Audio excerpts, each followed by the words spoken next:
नमस्ते। आज लोकतंत्र खतरे में है। ऐसा मैं नहीं बोल रही हूं, ऐसा हमारे देश की कुछ महान हस्तियों को लगता है। 1975 की इमरजेंसी में पत्रकारों, आम जनता की अभिव्यक्ति की आजादी को सलाखों के पीछे डाल दिया, तब लोकतंत्र सुपर डुपर हिट था। मगर आज उसी अभिव्यक्ति की आजादी के तर्ज पर आप लोग देश के इलेक्टेड प्राइम मिनिस्टर को हर रोज अनाप शनाप बकते हो। कभी नीच आदमी कहते हो, कभी साइकोपैथ, कभी कावर्ड, कभी बोरिंग बुड्ढा, हिमालय पे हड्डियां गलाने की सलाह तक आप लोग दे देते हो। इसके बावजूद आप लोगों को लगता है कि लोकतंत्र खतरे में है। 60 वर्षों से एक ही परिवार का वंशवाद चलता है, तब लोकशाही की इज्जत पर आंच नहीं आती है। पर पहली बार एक चाय वाला, एक साधारण परिवार का इंसान प्रधानमंत्री क्या बनता है, आप लोगों का ईगो हर्ट हो जाता है। सडनली इंटॉलरेंस बढ़ जाती है देश में और लोकतंत्र को खतरा हो जाता है। 70 वर्षों से माइनॉरिटी का अपीसमेंट किया अपनी वोट बैंक पॉलिटिक्स के लिए, तब लोकतंत्र पर कोई दाग नहीं लगता। और वो क्या था? #Women empowerment. लेकिन उन्हीं महिलाओं को जब ट्रिपल तलाक जैसी कुरीतियों से मुक्त कराना होता है, बेटियों की शिक्षा की बात होती है, तो सडनली लोकतंत्र खतरे में आ जाता है। और वो क्या?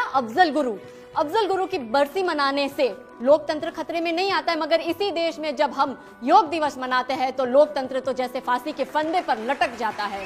भारत तेरे टुकड़े होंगे इंशाअल्लाह नारों से लोकतंत्र सेफ रहता है। लेकिन इसी देश की नेशनल एंथम भारत माता की जय और वंदे मातरम बोलने से तो जैसे इनका सीना छल्ली हो जाता है।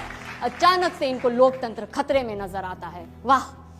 हर रोज, हर दिन, हर साल केरला में, पश्चिम बंगाल में, त्रिपुरा में अनगिनत पॉलिटिकल किलिंग्स होती है, तब लोकतंत्र को कोई खतरा नहीं है। पर एक वामपंथी पत्रकार की कर्नाटका में दुखद है, हमें उस घटना का मृत्यु हो जाती है, उनका मर्डर हो जाता है। मगर आप लोग बिना इन्वेस्टिगेशन के हिंदू आतंकवाद का टैग दे देते हो। ये कहां तक जायज है? वाह रे मेरे लोकतंत्र के रक्षकों! जाति धर्म के नाम पर खुले आम भड़काऊ भाषण देते हैं, तब किसी को लोकतंत्र खतरे में नहीं नजर आता। मगर इसी देश के ओबीसी से अगर कोई प्रधानमंत्री चुन के आता है या एक दलित को प्रेसिडेंट बना दिया जाता है, तो सडनली लोकतंत्र खतरे में आ जाता है। वाह, कमाल का दोगलापन है। पिक्चर अभी बाकी है दोस्तों। कमाल है ना? 12 लाख करोड़ से ज्यादा के घोटाले हो जाते हैं, पर लोकतंत्र को कोई फर्क नहीं पड़ता।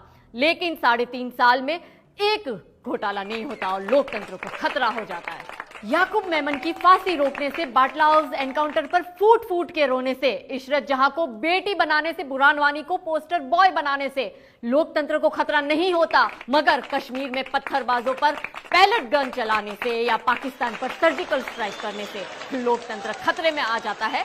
सर्जिकल स्ट्राइक के प्रूफ मांगते हो? मोदी जी के गरीबों का साथ निभाने से, मोदी जी के देश प्रेम से, सैनिकों से उनके प्रेम से लोकतंत्र को खतरा है। वाह रे बुद्धिजीवियों, कमाल का दोगलापन रखते हो।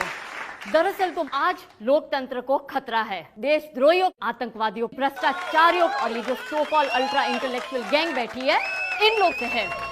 जय हिंद।